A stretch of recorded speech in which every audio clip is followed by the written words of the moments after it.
In this lecture हम देख रहे होंगे कि के वाटर का इंट्रोडक्शन, इसके क्या सोर्सेस ऑफ वाटर होते हैं एंड आखिरी impurities of water.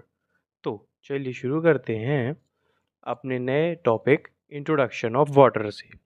Introduction of water में हम देखेंगे, तो जैसे ही हम देखते हैं इंट्रोडक्शन ऑफ वाटर, तो जैसा कि आप देख पा रहे हैं कि लिखा है water is nature's most wonderful abundant and useful compound. तो जैसा हम समझ पा रहे हैं कि वाटर बताता है कि हम जानते हैं कि जल है तो कल है, जैसा कि आप सब जानते ही होंगे, जो कि नेचर्स में पाए जाने वाली एक बहुत ही प्यारी, नेचर्स जिसको नहीं पता है उनको मैं बता दूं, प्रकृति की सबसे खूबसूरत, अद्भुत और बड़े अमाउंट में यूज़ किए जाने वाली एक सब्सटेंस है। एंड जैसा नेक्स्ट लाइन में क्या लिखा है, without water without food sorry humans can survive a number of days, but water is such an essential that without it no one can survive। तो जैसा कि हम देख पा रहे हैं कि इसमें जैसे लिखा है कि हम अगर खाने के बगैर, तो हम ह्यूमंस बहुत कई शायद दिन तक जिंदा रह पाएं, बट बिना पानी के हम शायद ही जिंदा रह पाएं। सो नेक्स्ट में हम देखेंगे कि water is essential for the lives of the plants and animals. जैसा कि हम देख पा रहे हैं कि वाटर हमारे लिए, ह्यूमंस के लिए तो इम्पॉर्टेंट है ही, एज वेल एज प्लांट्स और एनिमल्स के लिए भी उतना ही इम्पॉर्टेंट है। सो नेक्स्ट क्या है, it's important use an engineering material is in the steam generation. ये एक इंजीनियरिंग मटेरियल में भी यूज़ आता है, जो कि एक इम्पॉर्टेंट प्रोसेस है जिसको हम स्टीम जनरेशन कहते हैं। इंट्रोडक्शन में सिर्फ इतना ही है, क्योंकि देखा जाए तो यूनिवर्सिटीज़ एग्ज़ाम्स में भी आपके इंट्रोडक्शन से ज़्यादा क्वेश्चन टारगेट नहीं किए जाते हैं, तो इस पे ज़्यादा हम प्रेशर नहीं लेंगे। इसलिए आप भी कोई प्रेशर मत लीजिएगा अपने ऊपर। तो हम नेक्स्ट टॉपिक कवर करेंगे, जो कि है सोर्सेस ऑफ वाटर, हमारा आज का दूसरा टॉपिक। सोर्सेस ऑफ वाटर में पहला है सरफेस वाटर। सरफेस वाटर में हम देखते हैं बहुत सारे टॉपिक, सब टॉपिक्स जो है। तो जैसा हम देख रहे थे कि अगला है रेन वाटर। रेन वाटर क्या होता है? रेन वाटर वो होता है जो हम एटमॉस्फेयर की रेन के द्वारा, मतलब जब हम बारिश होती है तो उससे जो पानी कलेक्ट होता है, जो कि अब वेरियस देखते हैं कि हम वेरियस यूजेस में काम आता है, जैसे कि irrigation, drinking and house hold needs. Irrigation जैसे खेतों में काम आता है, पानी पीने के भी काम आता है अगर हम उसको फिल्ट्रेट करके पी लें, और अपन के घरेलू काम में भी काम आता है, जैसे कि अगर हम उसको स्टोर करके रख लें तो बर्तन धोना एंड कपड़े धोना एंड एटसेट्रा। हार फिर अगला टॉपिक, अगला लाइंस क्या बोल रही हैं, harvesting rain water helps conserve water, reduce run of and mitigate flooding. तो जैसा कि लिखा है कि जैसे कि मैंने बताया कि खेतों में भी काम आता है, तो हार्वेस्टिंग रेन वाटर को बहुत अच्छे से कंजर्व कर पाती है, रन ऑफ को कम करती है एंड फ्लडिंग को भी काफ़ी हद तक रिड्यूस कर पाती है। फिर क्या लिखा है, it's natural sustainable resource essential for life. मतलब कि ये नेचर्स की ऐसी सस्टेनेबल रिसोर्स है जो कि हमारे लाइफ के लिए बहुत ही ज़्यादा इम्पोर्टेंट है। नेक्स्ट सब टॉपिक क्या है, river water. River water are fed up by rain and spring water. River contain dissolved minerals of soil such as chloride, sulfate bicarbonates of sodium, calcium, magnesium.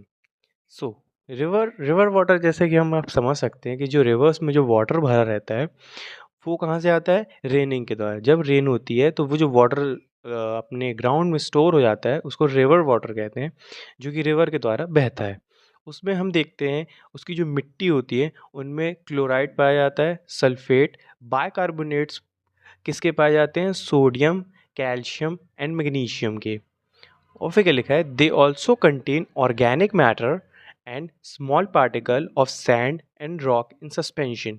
जो soil का suspension होता है उसमें हम देखते हैं कि ऑर्गेनिक मैटर और स्मॉल पार्टिकल ऑफ सैंड पाए जाते हैं, जो कि रॉक के सस्पेंशन होते हैं।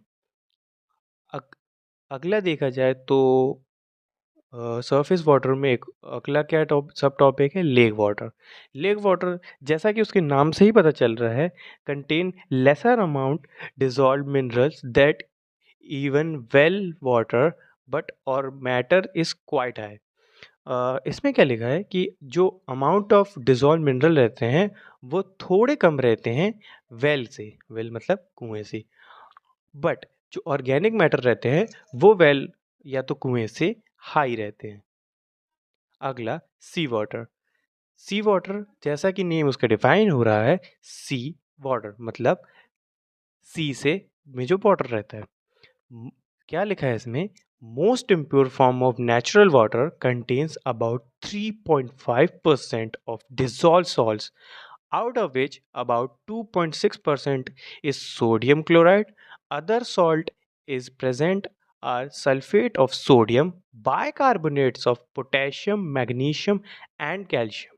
तो सी वाटर की डेफिनेशन ये कह रही है कि ये सबसे मोस्ट इम्प्योर मतलब सबसे ज़्यादा impure form of natural water है, मतलब सबसे नॉट सो प्योर है, मतलब प्योर तो नहीं माना जाएगा क्योंकि इसमें 3.5% ऑफ सॉल्ट्स डिसॉल्व रहते हैं, जिसमें से 2.6 सोडियम क्लोराइड रहता है और अदर सल्फेट ऑफ सोडियम रहता है, एंड जो रिमेनिंग पार्ट बचा वो bicarbonates of potassium, magnesium and calcium रहता है। नेक्स्ट हम देखेंगे सोर्स ऑफ वाटर में अंडरग्राउंड वाटर, जो हमारा सेकंड टॉपिक है। अंडरग्राउंड वाटर की डेफिनेशन क्या कहती है, a part of rain water which reaches the surface of the earth percolates into the earth. मतलब कि जो हमारा रेन वाटर है वो जब सरफेस ऑफ द अर्थ मतलब कि अर्थ की सरफेस से नीचे चला जाता है और वो वहाँ जाके स्टोर हो जाता है, उसको हम कहते हैं underground water. It comes in contact with a number of minerals, soil present the soil and dissolve some of them. ये सॉइल के जो मिनरल्स हैं, क्योंकि अब बिलो द अर्थ जा रहा है तो सॉइल तो प्रेजेंट होगी और वहाँ उसके मिनरल्स भी प्रेजेंट होंगे, तो वो उनके साथ घुल मिल जाता है और अ, उसमें जाके number of minerals of soils मतलब सॉइल की जो मिनरल्स रहती हैं और जो वाटर की मिनरल रहती है वो आपस में डिजॉल्व हो जाती है। नेक्स्ट हम देखेंगे स्प्रिंग एंड वेल वाटर, जो कि नाम ही डिफाइन कर रहा है स्प्रिंग और कुएं से, कुएं, वेल वाटर मतलब कुआं। So in general clearer in appearance due to the filtering action of soil but contains more of the dissolved salts. Usually underground water is high organic purity, जैसा कि हमने पिछले में देखा था, दिया था कि इसमें जो वेल वाटर रहता है, जैसा कि आपने खुद भी देखा होगा कि जो कुएं में पानी रहता है वो ऑटोमेटिकली फिल्ट्रेट हो जाता है due to soil, due to soil से वो अपने आप ही फिल्ट्रेट हो जाता है एंड उसके अंदर बहुत सारे डिजॉल्व सॉल्ट्स ऑटोमेटिकली आ जाते हैं। बट जो वेल वाटर रहता है वो हाईली ऑर्गेनिक प्योरिटी को कंटेन करता है, मतलब उसमें ऑर्गेनिक मटेरियल्स बहुत ज़्यादा मात्रा में पाए जाते हैं। नेक्स्ट हम देखेंगे जो हमारा सेकंड आज का टॉपिक है, वो सेकंड एंड लास्ट टॉपिक है, sorry my bad. Last topic है इम्प्यूरिटीज़ ऑफ वाटर, मतलब वाटर में क्या क्या इम्प्यूरिटीज़ पाई जाती हैं, जिसको 3 सब टॉपिक्स में बांटते हैं हम। पहली देखते हैं फिजिकल इम्प्यूरिटीज़। फिजिकल इम्प्यूरिटीज़ क्या होती हैं, जैसे colour, turbidity, taste and odour, मतलब जो फिजिकली हम देख सकते हैं या महसूस कर सकते हैं, जैसे कि कलर में चेंज होना, टर्बिडिटी ऑफ टेस्ट, टेस्ट में बदलाव आना, ओडोर मतलब पानी हार्ड है कि सॉफ्ट है, ये सब हमारी फिजिकल इम्प्योरिटीज़ होती है। नेक्स्ट क्या होती है, केमिकल इम्प्योरिटीज़। सो यस, इसमें क्या आते हैं कि एसिडिटी मतलब पानी कितना इनऑर्गेनिक है, अनऑर्गेनिक केमिकल से कंटेन्ड है। सो नेक्स्ट है gases such as dissolve atmosphere, O2 and NH3 form decomposition of nitrogenous organic matter, मतलब कि जो गैसेस रहती हैं वो भी पानी में डिजॉल्व रहती हैं, क्योंकि वाटर का तो फॉर्मूला ही है H2O, मतलब उसमें ऑक्सीजन तो रहेगा ही, एंड डिज़ोल्व फॉर्म में NH3 भी रहता है। एंड जैसा कि आपने देखा कि वेल्स में एंड अदर्स ऑर्गेनिक मैटर रहता है, कहीं ज़्यादा रहता है, कहीं कम रहता है। सो मिनरल मैटर नेक्स्ट है। मिनरल मैटर्स के एग्जांपल्स हैं जो जो एसिडिटी बेसिडिटी में प्रेजेंट रहती हैं, वेल वाटर में प्रेजेंट रहती है, रिवर वाटर में प्रेजेंट रहती है। उसके एग्जांपल्स है Ca2+, Mg2+, Na+, Ka+, Fe2+, CO3 2-, Mn2+, HCO3 and etcetera. So next क्या है? Biological impurities. Biological impurities are algae, pathogenic bacteria, fungi virus, pathogens, parasites, worms etcetera. Biological impurities में हम वही देखेंगे कि जो हमारे कीड़े मकोड़े जैसे पानी में आ जाते हैं और पानी में काई लग जाती है, fungi viruses, algae and parasites, worm, जो छोटे छोटे वॉर्म्स रहते हैं वो सब जो पाए जाते हैं उसको हम देखते हैं कि वो हमारे इम्प्योरिटीज़ ऑफ वाटर में पाए कंसीडर किए जाते हैं। फर्स्ट हम देखेंगे हार्डनेस ऑफ वाटर, सेकंड हम देखेंगे types of hardness and third हम देखेंगे डिसएडवांटेजेस ऑफ वाटर। तो चलिए लेक्चर को शुरू करते हैं। So first of all hardness of water. So हम डेफिनेशन देखते हैं। Hardness in water is the characteristics which prevents the lathering of soap. This is due to the presence of salts in water such as Ca2+, Mg2+, and other heavy metals। तो definition क्या बोल रही है? Hardness of water एक तरह की characteristics है जो कि सोप की जो लेदरिंग होती है, जिनको लेदरिंग नहीं पता सोप की, मैं उन्हें बता दूं कि जब हम सोप से हाथ धोते हैं तो जो फोम आता है हाथ धोने पे, जिसको झाग कहते हैं, उसे कम करता है। और फिर ऐसा क्यों होता है? क्योंकि जो हार्ड वाटर रहता है उसमें सी बहुत सारे सॉल्ट्स प्रेजेंट्स होते हैं, जैसे कि Ca2+, Mg2+, और भी ऐसे हैवी मेटल्स प्रेजेंट होते हैं।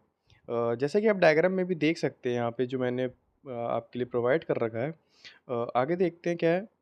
A sample of hard water, when treated with soap, sodium or potassium salt of higher fatty acids like oleic, palmistic, or stearic, does not produce leather but on the other hand forms a white scum or precipitate। तो जैसे कि second definition क्या बोल रही है कि soap को जब हम सोप को वाटर के साथ ट्रीट करते हैं, मतलब कि जब हम हाथ धोते हैं सोप को सॉरी वाटर के साथ, तो हमें लेदर फॉर्म नहीं होती है। ऐसा क्यों होता है? Due to presence of salts in water.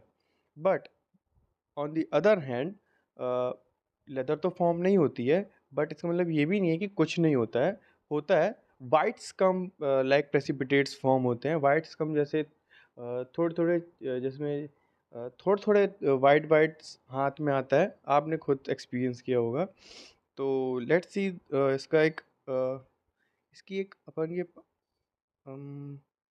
हमारे पास एक इक्वेशन है जिसमें हम सोप को डिफाइन कर सकते हैं। सो ये यहाँ पे क्या लिखा है?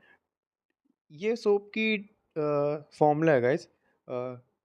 C2C17H35COONA plus CaCl2 gives C17H35COO whole twice Ca plus 2NaCl। Sodium stearate formula है गाइस सोप का। एंड जब उसको CaCl2 के साथ अपन ट्रीट करते हैं तो वो एक सोप प्लस 2NaCl मतलब सॉल्ट गिव करता है। सो नेक्स्ट देखते हैं क्या है। Thus, water which does not produce leather with solution readily forms a white scum is called hard water। तो जैसा कि मैंने आपको पहले बताया कि जो वाटर सोप की ट्रीटमेंट के साथ लेदर फॉर्म नहीं करता है, बल्कि एक वाइट स्कम देता है, जिसे बहुत वाइट स्कम बोलूँ तो मैं, आप मान सकते हैं कि थोड़े थोड़े वाइट वाइट से दाग धब्बे आते हैं ना हाथ पे, जब अपन वाटर को सोप के साथ ट्रीट करते हैं हाथ में, वैसा अगर फॉर्म हो तो उसको हार्ड वाटर कहते हैं। तो बस हार्डनेस ऑफ वाटर इतना ही है। हम आगे देखेंगे कि नेक्स्ट टॉपिक हमारा है टाइप्स ऑफ हार्डनेस। इसकी टाइप्स ऑफ दो तरह की टाइप्स ऑफ हार्डनेस होती हैं, एक टेम्परेरी कार्बोनेट हार्डनेस, एक परमानेंट। सबसे पहले हम टेम्परेरी देखेंगे, देन हम परमानेंट देखेंगे। टेम्परेरी हार्डनेस क्या बोल रही है? This is caused by the presence of dissolved bicarbonates of Ca2 plus Mg2 plus carbonate of iron and other heavy metals. Temporary hardness is mostly destroyed by boiling of water. तो जैसा कि definition की बता रही है कि जो temporary hardness होती है वो कैसे आती है, due to the presence of, जैसा कि हमने पहले देख चुका है हार्डनेस ऑफ वाटर में कि उसमें क्या रहता है कि जो प्रेजेंस ऑफ सॉल्ट रहता है उसकी वजह से हार्डनेस ऑफ वाटर आता है। तो इसमें क्या रहता है, dissolve of bicarbonates of Ca2 plus and Mg2 plus. तो आप जैसा कि जानते ही हैं Ca2 plus and Mg2 plus is a form of a salt that is present in water. So, and iron was also present in water, which cause hardness of water. Temporary hardness is mostly destroyed by boiling of water. मतलब कि जो temporary hardness है हम उसको remove भी कर सकते हैं by the process of boiling of water. So here you can see CaHCO3 whole twice gives CaCO3 plus H2O plus CO2। जब हम CaHCO3 whole twice को रिएक्ट करते हैं तो हमें क्या मिलता है, CaCO3 प्लस वाटर जिसको H2O बोलते हैं प्लस CO2 जिसको कार्बन डाइऑक्साइड बोलते हैं। कार्बन डाइऑक्साइड उड़ जाती है इसलिए हमारे पास सिर्फ CaCO3 एंड H2O बचता है। नेक्स्ट इक्वेशन क्या बोल रही है, MgHCO3 होल ट्वाइस को जब हम रिएक्ट करते हैं तो वो हमें देती है MgOH2 whole twice plus 2CO2 जो है 2 कार्बन डाइऑक्साइड। तो जैसा कि आप डायग्राम में भी देख सकते हैं जो कि मैंने आपके लिए प्रोवाइड करवा दिया है, जिससे आप आसानी से समझ पाएंगे कि टेम्परेरी हार्डनेस को आप कैसे रिमूव कर सकते हैं। जैसे कि इसमें दिखा रहा है कि बॉइलिंग ऑफ वाटर से आप जो टेम्परेरी हार्डनेस है उसको आप रिमूव कर सकते हैं ईजिली। सेकेंडली क्या है, परमानेंट और नॉन कार्बोनेट हार्डनेस। इसकी डेफिनेशन क्या बोलती है, this is due to the presence of chlorides and sulphates of Ca2 plus Mg2 plus Fe2 plus and other heavy metals. It is not destroyed on boiling. So guys इसमें क्या दिया गया है definition में कि ये जो परमानेंट हार्डनेस है वो कैसे आती है, due to the presence of chlorides and sulphates of Ca2 plus Mg2 plus and Fe2 plus. ये आती है क्लोराइड और सल्फेट के प्रेजेंस के Ca2 प्लस Mg2 प्लस और Fe2 plus and other heavy metals के प्रेजेंस में आती है। और परमानेंट हार्डनेस जो है वो बॉइलिंग से डिस्ट्रॉय नहीं की जा सकती, मतलब हम पानी को गर्म करके परमानेंट हार्डनेस को रिमूव नहीं कर सकते हैं। सो नेक्स्ट टॉपिक क्या है, डिसएडवांटेजेस ऑफ हार्ड वाटर। अब भाई हार्ड वाटर है तो उसके डिसएडवांटेजेस भी होंगे। सो let's C first in domestic uses में क्या क्या है। First, washing does not form leather freely with soap solution. This causes wastes of detergent use। तो जैसा कि आप खुद भी जानते हैं कि जब हम वॉशिंग मतलब washing of clothes, different type of washing हो सकती है, मैं यहाँ को क्लोथ्स को कंसीडर कर रहा हूँ। जब हम हार्ड वाटर लेंगे और उसको सोप के साथ धोएंगे तो कोई लेदर फॉर्म नहीं करेगा, और जब लेदर फॉर्म नहीं करेगा तो हमारे कपड़े कैसे साफ़ होंगे। तो इस वजह से हमारा डिटर्जेंट, जो कि डिटर्जेंट भी एक kind of soap like substance है, काइंड ऑफ अपन की क्लीनिंग में ही यूज़ आता है। सो अपन जब लेदर फॉर्म नहीं होगा तो हम ज़्यादा डिटर्जेंट यूज़ करेंगे जिससे हमारा डिटर्जेंट भी वेस्ट होगा। नेक्स्ट क्या है, bathing. This causes wastage of lot of soap being used. जब हम बात करते हैं मतलब नहाते हैं तब हम सोप का इस्तेमाल करते हैं, जिससे जब हम हार्ड वाटर का यूज़ करेंगे तो जब हम सोप अप्लाई करेंगे अपने बॉडी पे तो हमें लेदर फॉर्म नहीं होगी, जिससे हम ज़्यादा सोप अप्लाई करेंगे एज़ कम्पेयर टू नॉर्मल और सॉफ्ट वाटर, जिससे हमारा सोप भी जल्दी ख़त्म होगा और वेस्टेज ऑफ सोप। नेक्स्ट क्या है, cooking. Boiling point of water is elevated due to presence of dissolved hardness producing salts, consequently more fuel and time required for cooking. So simply क्या है, जो जब हम कुक करते हैं तो एक बॉइलिंग पॉइंट होता है वाटर का, जिस पे वाटर बॉयल होता है, जिससे हम अलग अलग डिशेस बनाते हैं। वो कम हो जाता है, जिससे हमारा जो जो फ्यूल है जैसे एलपीजी और अनदर काइंड ऑफ फ्यूल्स, जिस पे भी आप कुकिंग कर रहे हैं, वो ज़्यादा लगता है और time as well as time भी उतना ही ज़्यादा लगता है कुकिंग के लिए। नेक्स्ट क्या है, drinking, most important guys. It causes bad effect on our digestive system. Possibility of forming calcium oxalate crystals in urinary tracts is increased. So, इसको ध्यान दीजिएगा, ड्रिंकिंग वाटर ये रियल लाइफ में भी आप समझ सकते हैं। जब आप एक गंदा पानी बोल सकते हैं हार्ड वाटर को, क्योंकि वो अपन के डाइजेस्टिव सिस्टम को बहुत तेज़ी से हार्म कर सकता है, और जो कैल्शियम ऑक्सीलेट क्रिस्टल्स हैं वो हमारी यूरिनरी पार्ट्स को भी के कैपेसिटी को भी डिक्रीज़ कर सकते हैं बाय इंक्रीजिंग द और यूरिनरी ट्रैक्ट्स। आप यहाँ डायग्राम से भी समझ सकते हैं, जो कि मैंने प्रोवाइड करवा दिया है। Let's zoom this diagram. Okay, this is washing utensils. So you can see that washing utensils, cooking, washing clothes, drinking, bathing, and our personal use. So next slide we can see that disadvantage of hard water in industrial use. First क्या है, textile industries. Wastage of soap in washing yarn do not produce exact shades of color. Iron and magnesium salts may cause colored spots on fabrics. तो जैसा कि हम देखते हैं कि जब हम यान को धोते हैं, जिनको यान नहीं पता मैं उनको बता दूं, यान एक तरीके का आप समझ सकते हैं थ्रेड और kind of wool like substance होता है। उस पर हमारा सोप बहुत ज़्यादा बर्बाद होता है उसको धोने में, cause of not lathering of soap do not produce exact shades of colour, जिससे कि वो एग्जैक्ट शेड ऑफ कलर नहीं प्रोड्यूस कर पाता है as expectations. Iron and magnesium salts may cause colored spots on fabrics.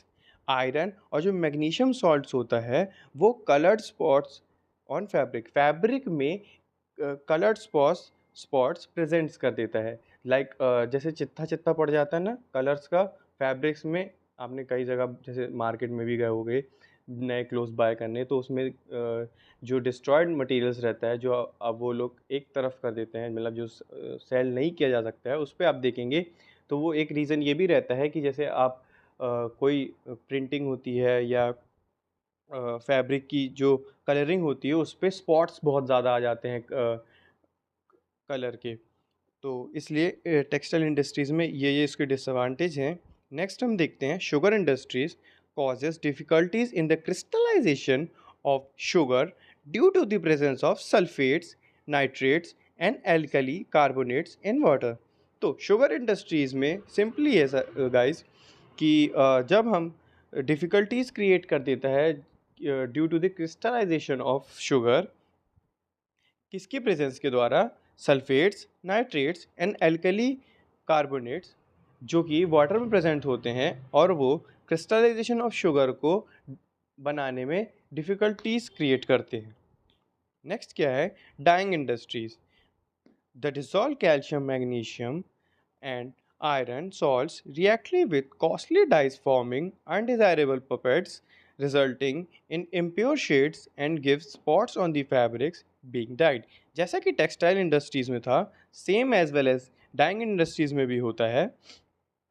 हम देखते हैं जो dissolve calcium, magnesium and iron salts हैं वाटर में, जो कि ये डिज़ोल्व होते हैं कॉज हम देख रहे हैं हार्डनेस ऑफ वाटर के डिसएडवांटेजेस। तो हार्ड वाटर में तो calcium, magnesium and irons like salts dissolve होते हैं, जो कि कॉस्टली डाइज़ जो कॉस्टली डाइज़ होती हैं उनको ख़राब कर देते हैं, और इम्प्योर शेड्स और स्पॉट्स ऑन फैब्रिक्स रिजल्ट्स करते हैं। नेक्स्ट क्या है, कंक्रीट मेकिंग। ये एक इम्पॉर्टेंट टॉपिक है guys, concrete making and disadvantage of hard water, क्योंकि ये यूनिवर्सिटीज़ एग्ज़ाम में कई बार पूछ लेता है कि what are the disadvantage of concrete making by the use of hard water. So let's सी।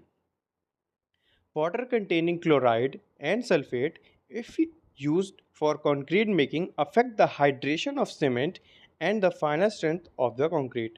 जो कि वाटर हार्ड वाटर रहता है, तो हम अगर हार्ड वाटर को यूज़ करते हैं कंक्रीट मेकिंग में, तो वो उसकी हाइड्रेशन मतलब वाटर होल्डिंग कैपेसिटी को कम कर देता है, और जो फाइनल स्ट्रेंथ होती है कंक्रीट की, जो इन रियल होनी चाहिए, उसे भी काफ़ी हद तक कम कर देता है, जिससे हमारी बिल्डिंग और जिसके लिए भी कंक्रीट वो यूज़ हो रहा है वो बहुत ही कमज़ोर हो सकती है। इसमें हम देखेंगे प्रिमिंग एंड फोमिंग क्या होता है, difference between scale and sludge, and last caustic embrittlement. Priming and foaming. Priming क्या बोलती है इसकी डेफिनेशन?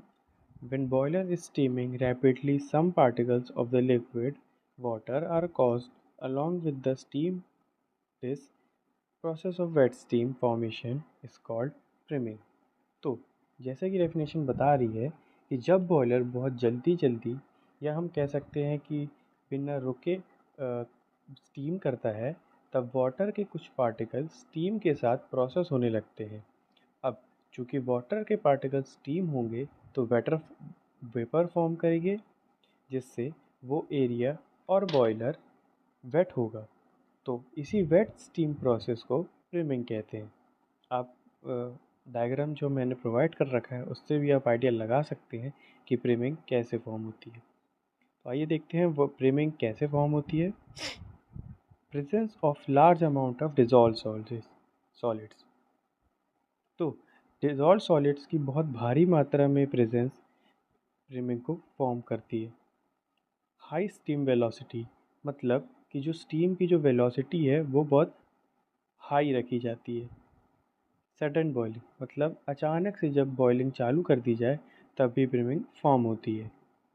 इम्प्रॉपर बॉयलर डिज़ाइन, मतलब कि जो बॉयलर का डिज़ाइन है वो प्रॉपरली डिज़ाइन नहीं होता है, इस वजह से भी प्रिमिंग फॉर्म होती है। नेक्स्ट हम देखेंगे sudden increase in steam production rate, जो कि स्टीम पर इसको समझने के लिए हम बोल सकते हैं कि जब फैक्ट्रीज़ में जहाँ बॉयलर यूज़ होता है, तो जब हमें स्टीम की जो प्रोडक्शन है वो अचानक से जब बढ़ानी पड़ जाए, तब भी हम प्रिमिंग को फेस कर सकते हैं। नेक्स्ट हम देखेंगे फोमिंग क्या होता है। It is the production persistence form or bubbles in boiler which do not break easily. Foaming is due to the presence of substance like oils which generally reduce the surface tension of water। तो जैसा कि आप देख ही रहे हैं, नाम से ही पता चल रहा है कि फोमिंग क्या होता है, कि जब फोमिंग मतलब झाग या फेन फॉर्मेशन, झाग या फेन का जो फॉर्मेशन होता है उसका बनना, जो कि आसानी से तोड़ा नहीं जा सकता। जैसा कि आप खुद भी देखा होगा कि जब आप झाग या फेन को हाथ में लेते हैं और उससे अलग करते हैं, तो वो अलग तो हो जाता है, बट वापस से एक न्यू बॉन्ड क्रिएट कर लेता है, जिससे कि वो आसानी से ब्रेक नहीं किया जा सकता। फोमिंग जो है वो ऑयल जैसे सब्सटेंस की प्रेजेंस की वजह से फॉर्म होता है, जो पानी की सरफेस टेंशन को काफ़ी हद तक कम कर देते हैं। जिनको सरफेस टेंशन नहीं पता है, मैं उन्हें बता दूँ, सतह तनाव को सरफेस टेंशन बोलते हैं। Foaming can be avoided by, मतलब कि फोमिंग कैसे दूर की जा सकती है, आइए हम देखते हैं। Adding anti foaming chemicals castor oil. तो हम एंटी फोमिंग केमिकल्स को ऐड करके जो फोमिंग है उसे अलग कर सकते हैं, जैसे कि castor oil. Removing oil from boiler water by adding compounds like sodium aluminate. तो जैसा कि आप भाई आपने डेफिनेशन में देखा था कि फोमिंग जो है वो ऑयल लाइक सब्सटेंस की वजह से क्रिएट होती है। तो हम ऑयल को हटाने के लिए वाटर में कंपाउंड्स ऐड कर सकते हैं जैसे कि सोडियम एल्यूमिनेट। नेक्स्ट हम देखेंगे difference between scale and sludge. जो पहली पिक्चर है वो स्केल की है एंड दूसरी पिक्चर जो है वो स्लज सॉरी सॉरी सॉरी जो पहली पिक्चर है वो स्लज की है and the second one is scale. तो जैसा कि स्लज एंड स्केल आपके सामने है, तो स्लज का फर्स्ट पार्ट क्या बोलता है। स्लज जो है soft, loose and slimy precipitates होते हैं, जबकि scale hard, tight and rigid precipitates होते हैं। जैसा कि आप देख ही सकते हैं फर्स्ट पिक्चर में sludge soft, loose and slimy precipitates हैं, जैसा कि आप देख सकते हैं, एंड स्केल सेकेंड पिक्चर में हार्ड है। स्लज नॉन अधेरेंट डिपॉजिट्स होते हैं जबकि स्केल हार्ड डिपॉजिट्स होते हैं। Sludge formed by substance like CaCl2, MgCl2, MgSO4, जबकि स्केल जो है वो CaSO4 and CaCO3 etcetera like substance से मिलके बना होता है। तो फिफ्थ पॉइंट क्या बोलता है कि जो स्लज है वो बॉयलर के कोल्डर पोर्शन में फॉर्म होता है, जबकि स्केल हीटेड पोर्शन में फॉर्म होता है। स्लज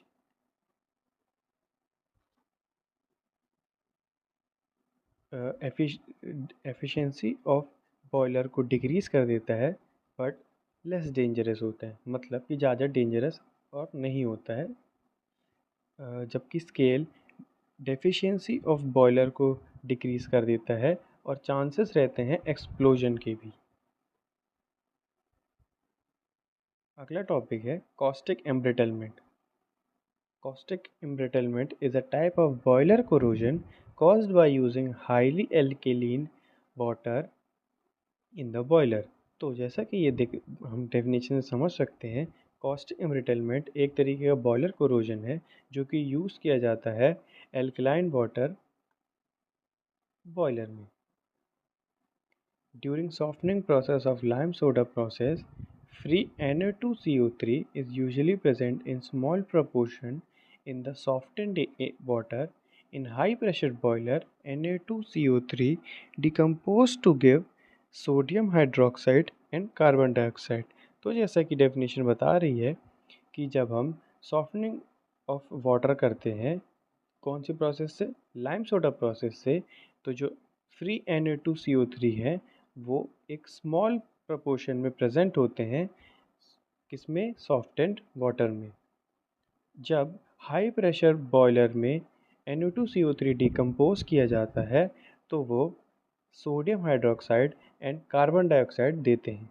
हम इसे एक इक्वेशन के द्वारा समझेंगे, जो है Na2CO3 plus H2O gives 2NaOH plus CO2। जैसा कि ऊपर डेफिनेशन में लिखा था, जब हाई प्रेशर बॉयलर में Na2CO3 वाटर के साथ प्लस H2O मतलब वाटर, वाटर के साथ डिकम्पोज होगी, गिव्स क्या होगी, सोडियम हाइड्रोक्साइड मतलब 2NaOH प्लस कार्बन डाइऑक्साइड मतलब CO2।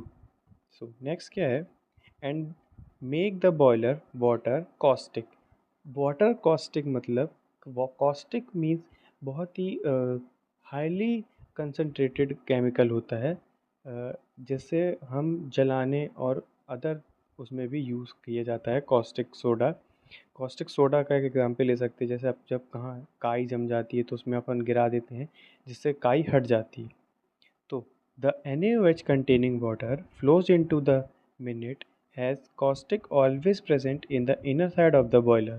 मतलब जो NaOH containing water है, मतलब dissolved salt water, वो हमेशा caustic के अंदर वाले पार्ट मतलब बॉयलर के अंदर वाले पार्ट में प्रेजेंट होता है।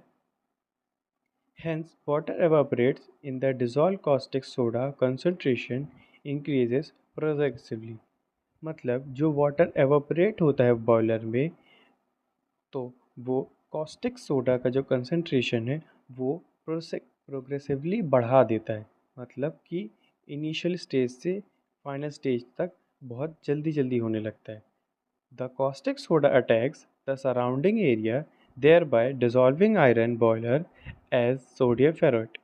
मतलब जो कॉस्टिक सोडा है वो सराउंडिंग एरिया में अटैक करता है, जिससे जो डिसॉल्विंग आयरन होता है वो सोडियम फेरॉइड में बदल जाता है। This cause embrittlement of boiler facts. मतलब जो अटैक ऑफ कॉस्टिक सोडा है वो एम्ब्रिटलमेंट ऑफ बॉयलर को, मतलब जो पाइप्स और जो भी फंक्शंस हैं बॉयलर के, उन्हें ख़राब कर देता है, जैसा कि आप दिए गए डायग्राम से समझ सकते हैं। क्या देखने वाले हैं, बॉयलर कोरोजन क्या होता है। सेकेंडली हम देखेंगे main reason of boiler corrosion, मतलब बॉयलर कोरोजन किन वजहों से होता है। And third, scale and sludge formation in boiler.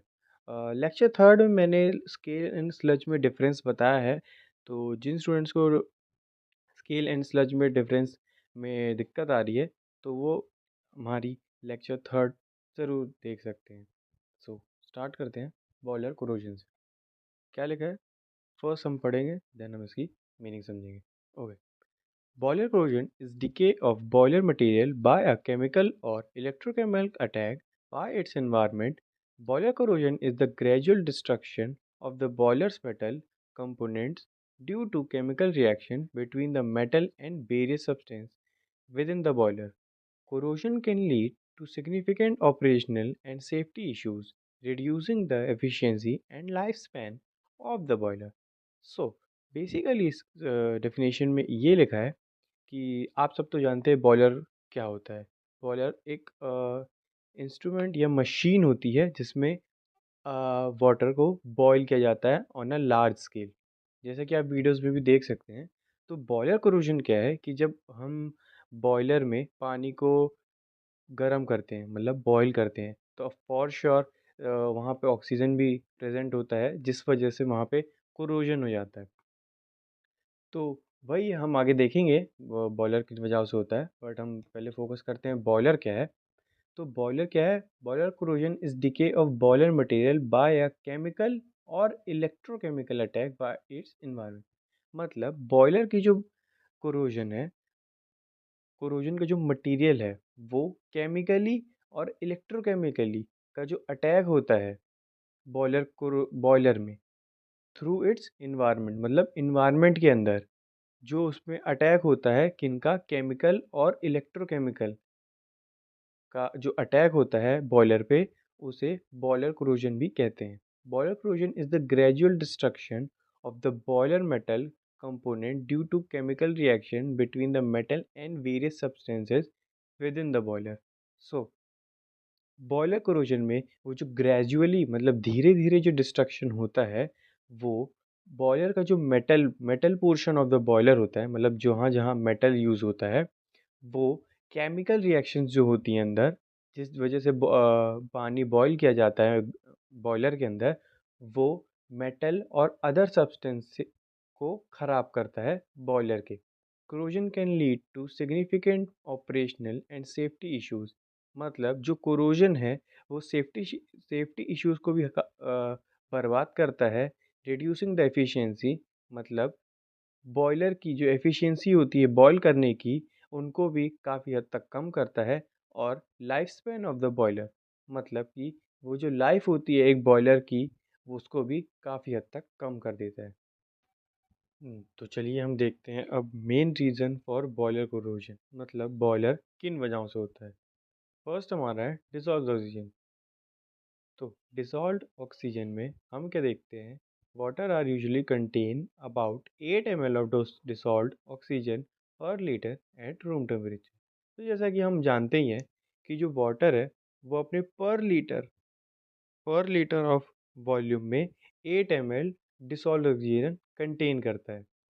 तो इसका क्या मतलब है कि जब हम 1 लीटर पानी लेंगे एट रूम टेम्परेचर पे, तो उसमें हमें 8 ml डिसॉल्व्ड ऑक्सीजन ऑलरेडी मिलेगा। This dissolved oxygen attack boiler material at high temperature. मतलब ये जो पानी में डिसॉल्व्ड ऑक्सीजन प्रेजेंट है, वो बॉयलर मटेरियल को अटैक करता है बहुत ही हाई टेम्परेचर पे। इसकी एक इक्वेशन है जिससे हम समझ सकते हैं कि जब दो आयरन के मॉलिक्यूल पानी के साथ और ऑक्सीजन के साथ मिलते हैं, तो क्या फॉर्म करते हैं 2FeOH होल ट्वाइस। नेक्स्ट, जब 4 आयरन OH2 के साथ मिलते हैं देन प्लस O2 मतलब ऑक्सीजन, तब क्या फॉर्म होता है 2Fe2O2। शायद यहाँ पे इक्वेशन पूरी नहीं लिखी है। लर्नर्स, आप सेकंड इक्वेशन को आप नेग्लेक्ट कर सकते हैं। This is incomplete and this is totally wrong. Next क्या लिखा है, removal of dissolved oxygen by adding calculated quantity of sodium sulphide और हाइड्रोजन सोडियम सल्फाइड। मतलब हम डिसॉल्व्ड ऑक्सीजन को कैसे अलग कर सकते हैं, एक calculated amount of sodium sulphide और हाइड्रोजन और सोडियम सल्फाइड को अगर हम पानी में मिला दें तो हम boiler corrosion by dissolved oxygen को हटा सकते हैं। नेक्स्ट रीज़न क्या है, डिसॉल्व्ड कार्बन डाइऑक्साइड। तो इसकी क्या इक्वेशन है, मतलब कि जब कार्बन डाइऑक्साइड मतलब CO2 H2O मतलब पानी के साथ मिलता है तो H2CO3 फॉर्म करता है। जो डेफिनेशन में देखते हैं, CO2 is a carbonic acid which has a slow corrosive effect on the boiler material. Carbon dioxide is also released inside the boiler water used for steam generation contains bicarbonates. इसका साफ मतलब ये है कि जो CO2 है वो अपना कार्बोनिक एसिड होता है जो कि लेस कोरोसिव और स्लो कोरोसिव इफेक्ट शो करता है। मतलब कि on comparison to dissolved oxygen, जो कार्बन डाइऑक्साइड है वो लेस कोरोसिव होता है, मतलब जो कोरोजन की जो प्रोसेस है उसको स्लो करता है, मतलब धीरे करता है। और जो इफेक्ट होता है उसका बॉयलर मटेरियल पे वो भी स्लो होता है। Carbon dioxide is released inside the boiler water used for steam generation contains bicarbonate। मतलब कि जो कार्बन डाइऑक्साइड है वो बॉयलर वाटर के अंदर भी रिलीज होता है अपने आप, ताकि स्टीम जनरेशन बाइकार्बोनेट कंटेन हो सके।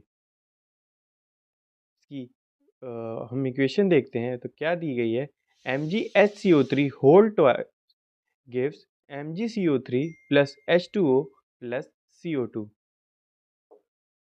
रिमूवल ऑफ कार्बन डाइऑक्साइड कैसे कर सकते हैं हम, कार्बन डाइऑक्साइड को remove by adding calculated quantity of ammonia. मतलब जैसे हमने पिछले वाटर में calculated amount of sodium sulphide add किया था, जस्ट सेम एज हम अगर CO2 को रिमूव करना है तो हमें एक कैलकुलेटेड अमाउंट ऑफ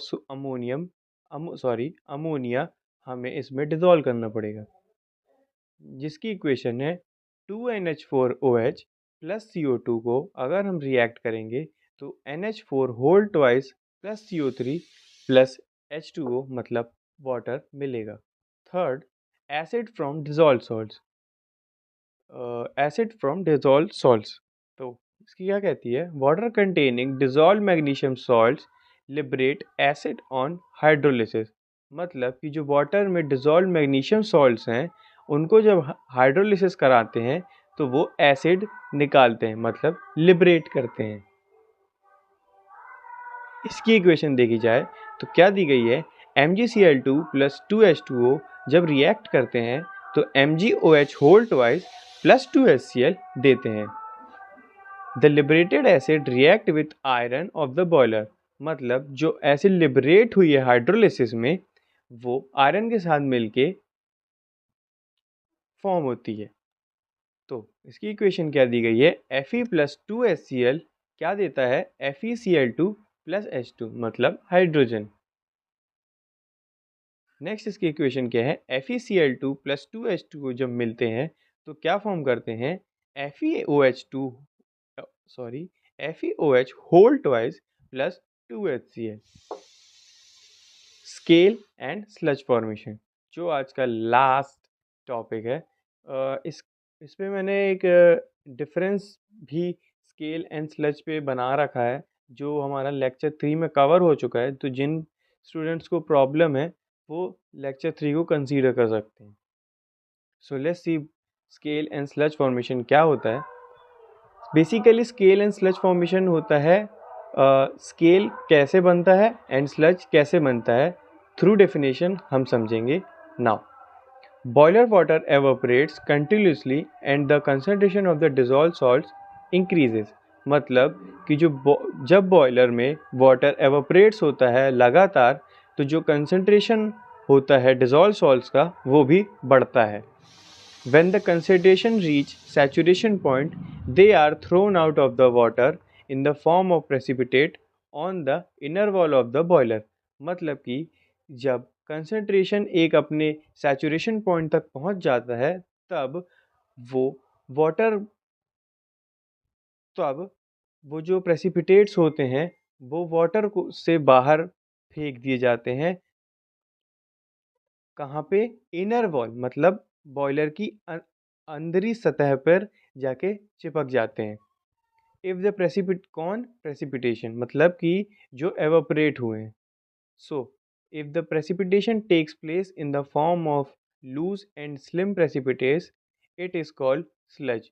तो जैसा कि मैं बता दूं, स्लज एक बहुत ही लूज और स्लिमी पार्ट होता है और स्केल बहुत ही टाइट और हार्ड पार्ट होता है।